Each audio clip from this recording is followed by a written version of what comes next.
This is Leather Legion, issue 1 of 3. A miniseries Marvel did in conjunction with their line-wide Dark Regime crossover. The one where Norman Osborn was in charge of the country, basically.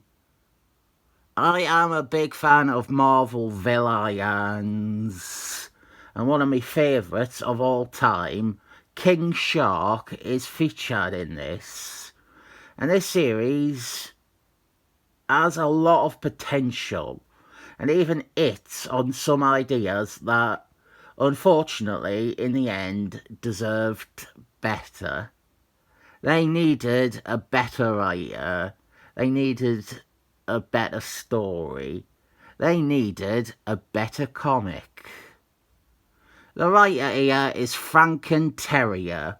I have reviewed some of his Excellent Men stories before. He's not great. I mainly describe him as one of Jose Quesada's friends from college, because that sums him and his writing up. There were, however, at least 2 guys that were writing Marvel comics when Jose Quesada was editor-in-chief, who were only there because they went to college with Jose Quesada, and he gave his friends jobs. Of the 2, Tieri is the far better writer, but that isn't saying much at all. I will also explain the Leather Legion and their history in this video, but before we open the comic itself, there is some editorial shenanigans to discuss. This isn't the full cover. A character has been removed from the art, and they do not feature in the series at any point. All I can find is this small cropped image, but it does at least not crop out the part in question. Originally, Ape Man, the Black Panther bad guy, his head was drawn in the background, and he is gone on the printed cover. I believe, I am guessing, he was replaced with King Shark, and that is why King Shark is not on the cover or any of the covers for the series. But this was also a time when Marvel seemed to commission covers long in advance, so there would often be inaccurate or incorrect characters on the cover, or the cover that was shown in solicitations. During this same Dark Regime event, there's about 5 Dark Avengers covers with Captain Marbles, the not-so-real one, Noh-Varr alongside the team, when actually Benson got bored of them and wrote them out after 4 issues. So, this story, its structure, its storytelling, is maybe the most frustrating thing about it. Our tale is told through a series of flashbacks, each one told by a different member of the titular team. In the present, they are all incarcerated at the super prison for super people. Not only is this narrative technique annoying to me, but it really squanders about 80% of the potential this could have. Key scenes are glossed over. Any emotional or character beat is truncated and told via flashback. It's not good. we didn't get to follow any character from the beginning to the end. And so there isn't much in the way of payoff for the arcs or motivations that they do establish. There is some maybe nice continuity going on. A lot of the prison staff come straight from Frank and Terrier's run on Wolfman. The warden and the guards, they come from when Wolfman was sent to a super prison. One could argue, and by one I mean me, I will argue, this is very self-serving and also stupid. The prison that Wolfman was sent to was a different place, and it was also an illegal detention centre. They were not bound by any ethical standards. It was a secret blacklisted site located off the coast of France. I'm not sure how the warden and the security guard from that dodgy gulag are now in the same roles at an actual proper prison. I didn't think I will be ganning over any of the members of the team's individual histories in this one, but the leader of the Leather Legion and the leader of most iterations of the Leather Legion is Jim Reaper, Wonder Man's brother. And our framework here is that their lawyer is piecing together what happened and how the team have all ended up here. Jim Reaper is killed. He is shanked by another inmate. And this is largely because telling the story with this flashback style, it lacks any real intrigue or meaning if you don't also have something dramatic happen around the flashbacks. Jim Reaper is the only character who we didn't get to see tell a part of the story. I do want to talk about the art, though. Let's talk about the art. I sort of really like the art. I don't think it is often a good story to showcase the artist, but there are pages like this, or some of the ones coming up with King Shark, where you do get a good feel for it. I looked up and was pleasantly surprised to learn that this artist went on to become a long-time Turtles artist. And looking at his art here, I went, yeah, I can see that. He absolutely fits that. But then I paused for a minute and realised that I possibly think that because I may have seen his art on a Turtles comic and not realised it was him. And so when I'm looking at this, I'm thinking of his art on Turtles and going, yeah, that really works for the Turtles. King Shark. Let's get the elephant out of the room. Yeah, King Shark, for no story reason and for no continuity reason, became a full-on shark in the 90s. I really don't like this.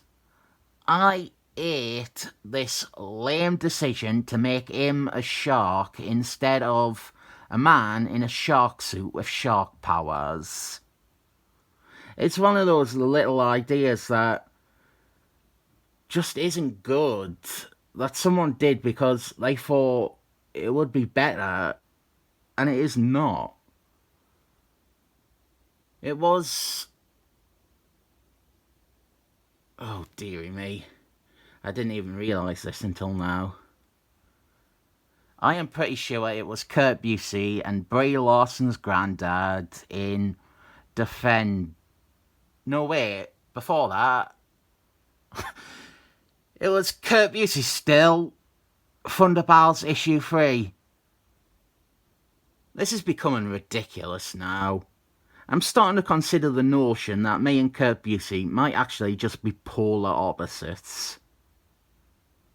Another problem with King Shark is that comics, especially those edited by Tom Beevort, they cannot keep King Shark's current appearance straight. He will show up in something like this in this shark form, and then in the same month be in Benson's Avengers in his orange and purple suit. Not only have I mentioned the 3 Bs in this video, but I think that was the first time they have all been said within what could be considered one section, one paragraph, one short part. I do love King Shark though. I don't like this design, but it is a character I like a lot. Here he is trying to blackmail Norman Osborn. There is some nice continuity in here. Some actual nice continuity. We have King Shark mentioning his recent appearances in Dead Pills. Norman Osborn had hired King Shark to kill Dead Pills. Most of the characters in this, they are motivated by something that happened recently in other comics. Like later we get some stuff with Crusher Man mentioning events from a one-shot. And Mr. Hind's motivation is driven by an issue of Thunderballs. None of these things referenced are written by Frank and Tieri either, so it's a good application of continuity. On the topic of continuity, have I ever even explained the Dark Avengers in a video? I know they have been in comics I have reviewed, but have I ever actually explained what they are? Norman Osborn as a team of bad guys dress up like Avengers. It is a Michael Bryan Benson idea, so it is both crap and unoriginal. Venom is Spider-Man, and Bullseye Man is Hawkeye. Most of the characters on the team, these two, Norman Osborn, Moonstump, they are directly cribbed from Warren Fallis's Thunderballs run. And then the others on the team are similar characters that were made popular or notable by other writers. And Benson wants to claim them and convince people that they are his creations. King Shark gets beaten brutally by Norman Osborn in his Iron Man copycat armour. I think the frenzied action is really good with this artist. And I won't even pick fault with King Shark getting trounced so much. King Shark is a tank, but I do think he was caught somewhat unawares, and he wasn't expecting Norman Osborn to start beating the shit out of him with armour. So now, King Shark, he wants revenge on Norman Osborn, and so do a few other villains. And they join together as the newest iteration of the Leather Legion. We have Great Gargoyle, Nocturna, King Shark obviously, Crusher Man, Mr. Hind, and then we have their leader, Excellent Men Origins, Wolfman, the video game. Wasn't a dreadful game actually. But their real leader is Jim Reaper. Another great page here where we get to see the artist flourish. And maybe it is the case that I have seen their Turtles art and I'm thinking of that. Well, this really does look like the perfect fit for the Turtles comics. But that there is it for King Shark. He doesn't really contribute anything else to the series now. He has told his part of the story, he has had his flashback, and he is done with. And this issue ends with a twist. A controversial twist, in that we have the reveal of one other member of the team, and it is Wonder Man. Not a good splash page here. Can't really identify this as Wonder Man visually, other than the red eyes. And yeah, Wonder Man, he went evil for a few years. It was a Benson thing again. This series at least tries to square it away with some basic explanation. But like King Shark, once Wonder Man's section is done with, so is the character.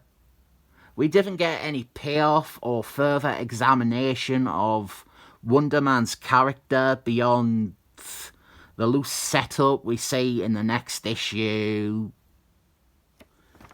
I have a lot to say about this series, and that is a good thing, I suppose. There are ideas, and there is stuff happening, but all of it falls short of being properly good. I also forgot to do the history of the Leather Legion. Oh well, I'll give this 7 thumbs up.